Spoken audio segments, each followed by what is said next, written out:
अस्सलामुअलैकुम। उम्मीद करता हूँ आप लोग जो है वो खैरियत से होंगे और ये भी दुआ करता हूँ कि आपकी पेपरों की तैयारी बहुत अच्छी जा रही होगी या जो भी आप चाहते हैं अपनी ज़िंदगी में ज़रूर हासिल कर लेंगे इंशाल्लाह। तो चलो आज आप पढ़ते हैं word processing data management and control. तो वर्ड प्रोसेसिंग का क्या मतलब है? वर्ड्स को प्रोसेस करना यानी वर्ड्स का इस्तेमाल कर कर लेटर लिखना कंप्यूटर की मदद से। ठीक है, लेटर लिख लेना, ऐसे लिखना, कोई भी डॉक्यूमेंट बना लेना, कोई भी डेटा बना लेना, ये आपके पास वर्ड प्रोसेसिंग में आता है। जो सॉफ्टवेयर वर्ड प्रोसेसिंग करते हैं उन्हें कहा जाता है वर्ड प्रोसेसिंग सॉफ्टवेयर। अब सबसे मशहूर वर्ड प्रोसेसिंग सॉफ्टवेयर कौन सा है? MS word office. MS word office, ठीक है, ये डॉफिस नहीं लिखा मैंने, ऑफिस लिखा है, ठीक है। और 2010 वाला तो आपने सभी ने इस्तेमाल कर रखा होगा, बहुत ज़्यादा इस्तेमाल होता है वर्ड प्रोसेसिंग। ये वर्ड प्रोसेसिंग सॉफ्टवेयर है, यानी इसके ऊपर आप वर्ड्स को प्रोसेस कर सकते हो। प्रोसेस यानी उसके इस्तेमाल से, उसका इस्तेमाल कर कर कोई लेटर लिख सकते हो, कोई ऐसे लिख सकते हो, कोई अच्छी सी गज़ल लिख सकते हो, कोई अच्छी सी पोएट्री लिखकर मुझे और दूसरों को सुना सकते हो, कोई अच्छा सा क्लिप आर्ट बना सकते हो, आप कुछ उस पर जो है वो फ़ॉन्ट इस्तेमाल अच्छे अच्छे कर सकते हो और एक अच्छी सी प्रेजेंटेशन बना सकते हो वर्ड्स की मदद से। तो आई होप आप लोगों को ये इस्तेमाल करना आती होगी और आपको जो नोट्स मिलते हैं मेरी तरफ से वो भी वर्ड प्रोसेसिंग पे लिखे गए हुए होते हैं। बेसिकली ज़्यादातर तो वही होता है, उस पर लिखते हैं हम लोग, ठीक है। तो समझ गए ना भाई वर्ड्स प्रोसेसिंग क्या होता है। अब आ जाओ इसको पढ़ लेते हैं कि क्यों करते हैं हम वर्ड्स प्रोसेसिंग। जो पाकिस्तान का सबसे बड़ा इदारा है जो कि वर्ड प्रोसेसिंग करता है, यानी ये जो मैनेजमेंट करता है डेटा की, डेटा मैनेजमेंट करता है, वो कौन सा इदारा है आज की वीडियो में मैंने बताना है। और आपको अगर पता है तो जल्दी से कमेंट सेक्शन में मैसेज कर दो, ठीक है भाई। बस देखो, पढ़ाई कोई ऐसी चीज़ नहीं है जो हमें बोर कर दे।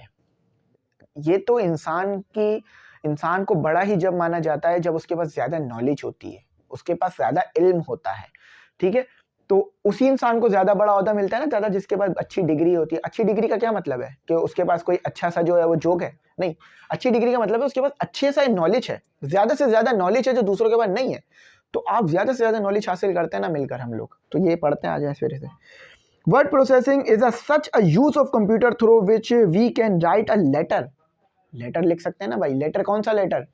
वो वाला लेटर नहीं जो आपके दिमाग में आ रहा है, वो वाला लेटर जो कि किसी ऑफिस में लिखा जाता है, किसी स्कूल में लिखा जाता है, जो आप अपने प्रिंसिपल को लिखते हो, ठीक है। और वो वाला लेटर भी जो आ रहा होगा दिमाग में। आर्टिकल, कोई मजमून, कोई किसी चीज़ के ऊपर बात। बुक, नोट्स, नोट्स इसमें शामिल नहीं है लेकिन इसमें नोट्स भी लिखना चाहिए रहने। रिपोर्ट, रिपोर्ट क्या कि कितना नुकसान हुआ है, कितना फ़ायदा हुआ है, किसकी गलती थी, किसकी गलती नहीं थी, पता होना चाहिए आपको। लेटर, रिपोर्ट, आर्टिकल, इन सब में क्या फ़र्क है। ये हमारे ग्रामर का टॉपिक है, ये इधर का नहीं है, लेकिन फिर भी बता रहा हूँ। Word processing is a computer program using these program we can develop any document, see it on the screen after typing. तो हम लिखने के बाद उसे अपनी स्क्रीन पर देख सकते हैं। जैसे मैंने एग्जांपल कोई लेटर लिखा और मेरे पास ये कंप्यूटर स्क्रीन है, तो मेरे पास वो लेटर इस कंप्यूटर स्क्रीन पे लिखा हुआ आएगा और मैं उसे पढ़ सकता हूँ। अब बहुत से काम और भी कर सकता हूँ। मेरे पास दो तरीके हैं, या तो ये जो इंग्लिश लिखी हुई है ये पढ़ के एक्सप्लेन कर दूं, या अपने पास से इसी चीज़ को अच्छी तरह एक्सप्लेन कर दूं। दोनों तरीके से कर देता हूँ ताकि आपको मुझ पर भी भरोसा हो जाए और बुक को भी समझ में आ जाए, ठीक है। ऐड सम, और हम शामिल करते हैं न्यू टेक्स्ट और डिलीट कर सकते हैं प्रीवियस टेक्स्ट। मतलब अब देखो क्या कह रहे हैं। मतलब अब आपने लिखा कोई वर्ड, जैसे लिखा आई एम हंग्री, लेकिन आपने लिखना था आई एम एंग्री, लिख दिया हंग्री। तो अब यहाँ उड़ेगा मजाक, ठीक है। तो आपने अब उसको क्या करना होगा, उस टेक्स्ट को डिलीट करना होगा, यानी वो जो लिखा है सेंटेंस उसको डिलीट करके नया शामिल करना होगा ना। तो अब ये भी कर सकते हो, लेकिन अब आप यही काम एक पर्चे पे कर रहे थे आप। अब मजे की बात है, अब मैं यहाँ पे लिख रहा हूँ, चलो ये तो यहाँ तो मैं फिर भी रिमूव कर सकता हूँ, यही काम मैं पेन से पर्चे पे कर रहा हूँ, पेंसिल से नहीं। अगर यहाँ पर मैंने ये गलती कर दी, आई एम एंग्री को आई एम हंग्री लिखा, तो फिर तो पूरा का पूरा दोबारा लिखो शुरू से। तो क्योंकि ये गलती भी ऐसी नहीं है कि जाने दी जा सके, और काटा तो भी पता चल जाएगा, वरना ऐसे भी खराब हो जाएगा सारा, क्योंकि पेपर पे साफ सुथरा लिख के देना होता है। लेकिन अगर आप ये काम कंप्यूटर पे कर रहे हो तो कोई मसला नहीं है, वो खुद ही बता देगा भाई ये मैच नहीं कर रहा, ये क्या लिखना चाह रहे हो, मतलब तुमने मेरे साथ अच्छा नहीं किया, आई एम हंग्री। तो क्या कुछ लॉजिक ही नहीं बनना ना, तुमने मेरे साथ अच्छा नहीं किया, आई एम हंग्री, तुमने मेरे साथ अच्छा नहीं किया, you did not fair with me, I am angry, तुमने मेरे साथ ठीक नहीं किया, मैं गुस्सा हूँ, ठीक है। तो ये सही है, वो सही नहीं लग रहा था। तो आई होप समझ में आ गई ना बात। अब भूलोगे नहीं इंशाल्लाह। Document can be stored in memory and अच्छा, ये जो आप डॉक्यूमेंट बनाओगे सब मेमोरीज में स्टोर कर सकते हो। चाहो तो अपनी हार्ड ड्राइव में स्टोर कर लो, चाहो तो अपनी CD रोम में सेव कर लो। अब CD रोम तो खत्म हो गई, उसको तो भूल ही जाओ।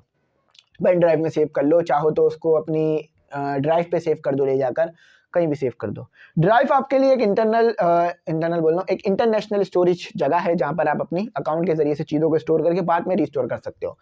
मैं बताऊं तो मेरे जो नोट्स होते हैं ना, जो हम लोग लिखते हैं कोचिंग के, वो ड्राइव पे सेव होते हैं पहले से ही, क्योंकि अगर खुदा ना खास्ता कहीं मोबाइल कंप्यूटर जहाँ पे ये बेसिकली सेफ है, इसके पैटेंट हमारे पास, वो ज़ाया ना हो जाए। क्योंकि अगर हमारा पैटेंट इसका ज़ाया हो गया तो फिर हमें मुश्किल रहेगी। तो पैटेंट इसका हमेशा हम संभाल के रखते हैं, ठीक है। ये बात ये लिखी हुई है। अब देखो वर्ड प्रोसेसिंग सॉफ्टवेयर दिखता कैसा है, इसमें तो शायद नज़र नहीं आ रहा होगा, और वैसे भी बुक में भी नज़र नहीं आएगा, बहुत धुंधला धुंधला सा है। लेकिन उसमें आपको बहुत सारे ऑप्शन मिलते हैं, फॉन्ट चेंज करने का, कलर चेंज करने का, वर्ड्स को कलरफुल बनाने का, और बहुत कुछ मिलता है ऑप्शन भैया, बहुत कुछ मिलता है आपको। उसमें आप डायग्राम ऐड कर सकते हो, उसमें आप फॉन्ट अच्छा सा लगा सकते हो, उसमें आप पेज ब्रेक कर सकते हो, उसमें आप क्राफ्ट ऐड कर सकते हो, उसमें आप जो है वो मेल मर्ज कर सकते हो। मुझे आता है, देखो भाई वर्ड प्रोसेसिंग चलाना आती है मुझे, तो इसलिए बता रहा हूँ। अच्छा, उसमें मैं बताता जाता हूँ। उसमें आप जो है वो मार्जिन की लाइन को कम ज़्यादा कर सकते हो, उसमें आप जो है वो वर्ड का फॉन्ट चेंज कर सकते हो, उसमें आप फॉन्ट के साथ साथ उसका कलर चेंज कर सकते हो। लगता है रिपीट हो गया दोबारा। तो इस तरह के बहुत सारे काम कर सकते हो। अच्छा, डेटा मैनेजमेंट। अब डेटा मैनेजमेंट बहुत इंपॉर्टेंट है, ये कोई छोटी मोटी चीज़ नहीं है। अगर डेटा मैनेजमेंट ना हो ना, डेटा मैनेजमेंट ना हो तो कंपनियां जो चल रही है ना, सॉरी मेरी स्पेलिंग में ही बड़ी मिस्टेक होती है। मैं या तो बोल लूँ या तो लिख लूँ। मैं चाहता हूँ बोलता भी रहूँ लिखता भी रहूँ, और जब बोलते हुए लिखता हूँ ना तो फिर गलती करता हूँ, तो इसलिए पहले लिख लूँ फिर बोल लूँगा। चलो भाई, डेटा मैनेजमेंट ना हो तो कंपनियां बंद हो जाए। फॉर एग्जाम्पल, वो बहुत अच्छा काम कर रही हैं, उनको सालाना लाखों का मुनाफा, करोड़ अरबों का मुनाफा हो रहा है, लेकिन उनके पास डेटा मैनेजमेंट नहीं है, कंपनियां बंद हो जाएंगी। कोई भी कंपनी डेटा मैनेजमेंट के बगैर नहीं चल सकती, कोई मुल्क भी नहीं चल सकता डेटा मैनेजमेंट के बगैर। कैसे? एक एम्प्लॉय है, एम्प्लॉय ए, अभी समझ में आ जाएगी पूरी बात, ऐसे समझ में आएगी जिंदगी भर नहीं भूलोगे। ये ए एम्प्लॉय है, लेकिन ये एम्प्लॉय ए ना थोड़ा सा शातिर है। चलो ए नहीं करते हैं इसे, इसको अच्छा सा कोई नाम देते हैं, इसको कहते हैं, ये बी एम्प्लॉय है, एम्प्लॉय बी कहते हैं इसे, इसका नाम है बी। अब कोई मैं इसको नाम नहीं दे रहा, क्योंकि हम थोड़ा सा इसको ना चालाक टाइप इंसान बनाएंगे। तो ये है बी एम्प्लॉय, ये बड़ा चालाक आदमी है, इसको पता है कि इसका जो डेटा है ना वो है ही नहीं कंपनी के पास। इतना डेटा तो है कि ये कंपनी का एम्प्लॉय है, लेकिन इसके अलावा इसका कोई डेटा स्टोर नहीं किया जाता कंपनी में। इसको सैलरी मिल गई ये भी नहीं लिखा जाता, बस दो लोगों से जाकर ये सैलरी ले लेता है, ठीक है। अब ये क्या करता है, ये दिमाग लगाता है, ये सोचता है कि देखो यार मुझे सैलरी मिली, लेकिन कोई डेटा तो बनाया ही नहीं गया मेरा, ना ही मुझे कोई पर्ची दी, बस सैलरी दे दी और दिमाग में याद रख लिया, हाँ भाई इसको सैलरी दे दी थी। अब इसी तरह और भी एम्प्लॉय है, तो ये कहता है कि यार मैं चलो एक और बार ट्राई करता हूँ, और अभी ए पर्सन से तो मैंने सैलरी ले ली है, ए पर्सन से तो मैंने सैलरी ले ली अपनी, जो मेरा हक था। अब मैं सी पर्सन के पास भी जाता हूँ और उससे बोलता हूँ मुझे सैलरी नहीं मिली, सैलरी दे दो। तो ये भाई साहब इससे भी सैलरी ले लेते हैं 50,000 15 के, इससे भी सैलरी ले लेते हैं 50,000 15 के। अब इनको देख के कंपनी के और लोग भी ये शुरू कर देते हैं, तो यहाँ पर कंपनी बर्बाद, चाहे जितना भी मुनाफा था बर्बाद। क्यों? क्योंकि अब लोग डबल सैलरी ले रहे हैं, पता ही नहीं चल रहा कि उसको सैलरी मिल गई थी या नहीं मिल गई थी। लेकिन जब डेटा मैनेजमेंट होगी, डेटा मैनेजमेंट क्या कि जैसे ही इस बंदे को सैलरी देंगे, इस होशियार को सैलरी देंगे, फौरन लिख लेंगे कि भाई इसको सैलरी मिल गई है और इसको रिसीट बना के दे देंगे।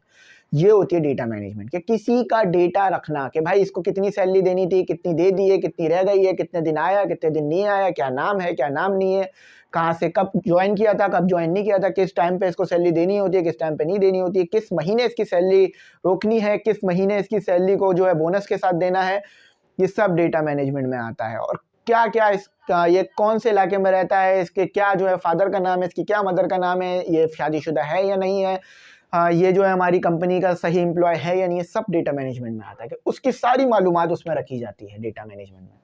अब भूलोगे कभी नहीं भूलोगे इंशाल्लाह। तो ये होता है डेटा मैनेजमेंट ना होने से। तो कोई मुल्क भी डेटा मैनेजमेंट के बगैर नहीं चल सकता भाई। अब आपका भी डेटा, मेरा डेटा, आपका डेटा, हम सबका डेटा जो है वो हुकूमत पाकिस्तान के पास बाहिफाजत तरीके से मौजूद है। यानी हुकूमत पाकिस्तान इस चीज़ की जामिन है कि वो आपका और मेरा डेटा हिफाजत से अपने पास रखेगी, और जब कभी उसे इस्तेमाल करना होगा तो सिर्फ उन्हीं लोगों के साथ इस्तेमाल करेगी जो उस डेटा की हिफाजत करेंगे। फॉर एग्जाम्पल नादरा, जैसे मैंने अभी कहा था ना कि कौन सी ऐसी हमारे पास हुकूमती इदारा है, इंस्टीट्यूशन है जो कि हमारे डेटा को स्टोर रखता है, वो है नादरा, ठीक है। नादरा की फुल फॉर्म होती है नेशनल अथॉरिटी, मुझे अभी पूरी नहीं पता, मैं अभी इससे नेट से निकालता हूँ। क्योंकि मैं भी भूल गया, मुझे पता थी, निकाल लेता हूँ। एन निकालते हैं, चलें इसे, आप भी निकाल लो, मैं निकाल रहा हूँ तो आप भी निकाल लो। NAD नादरा। नादरा की फुल फॉर्म होती है national database and registration authority. National database and registration authority, ये इदारा क्या करता है? ये इदारा हमारी मालूमात को सेव करके रखता है और हमें एक NIC बना के देता है उस मालूमात पर। फॉर एग्जाम्पल, इस इदारे को ये भी पता है हमारा नाम क्या है, इस इदारे को ये भी पता है हम कब पैदा हुए, इस इदारे को ये भी पता है हम किस इलाके में रहते हैं, इस इदारे को ये भी पता है कि हमारे वालिद का नाम क्या है, इस इदारे को ये भी पता है कि हमारा वोट किस इलाके में है, इस इदारे को ये भी पता है हमारी वालदा का नाम क्या है, इस इदारे को ये भी पता है कि हमारे कितने भाई बहन हैं, कितने रिश्तेदार हैं, हमारा क्या फैमिली नंबर है, हमारा क्या NIC नंबर है। इस इदारे को ये भी पता है कि आप किस शहर के रहने वाले हो, किस सिटी में आप शिफ्ट हो, किस में क्या क्या कर रहे हो। तो ये जो है वो हमारा डेटा मैनेजमेंट करता है और बहुत ज़बरदस्त इदारा है। इस इदारे के बगैर हमारे को NIC नहीं मिलेगा, क्योंकि यही काम इस चीज़ को करता है। तो बहुत ज़बरदस्त और काफ़ी अप्रिशिएटेड काम ये इदारा कर रहा है, क्योंकि देखो भाई ये इदारे हैं तो ये हमारा मुल्क चल रहा है ना, तो बहुत ज़बरदस्त काम ये कर रहा है।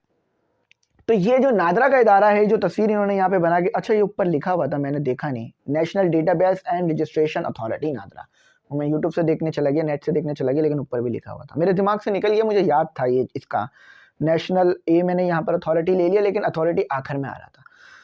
तो ये जो है वो बहुत मतलब काफ़ी टाइम से इस्टेब्लिश है। ये biggest data management authority of Pakistan, सबसे ज़्यादा डेटा, बिगेस्ट क्या मुराद है यहाँ पर कि जिस इदारे के पास, पाकिस्तान में जिस कंपनी या जिस इदारे के पास सबसे ज़्यादा डेटा है ना पाकिस्तानियों का, या कोई भी ऐसी जो ऑर्गेनाइजेशन है पाकिस्तान में, उनमें ये सबसे बड़ा डेटाबेस मैनेजमेंट का इदारा है जिसके पास सबसे ज़्यादा डेटा मौजूद है।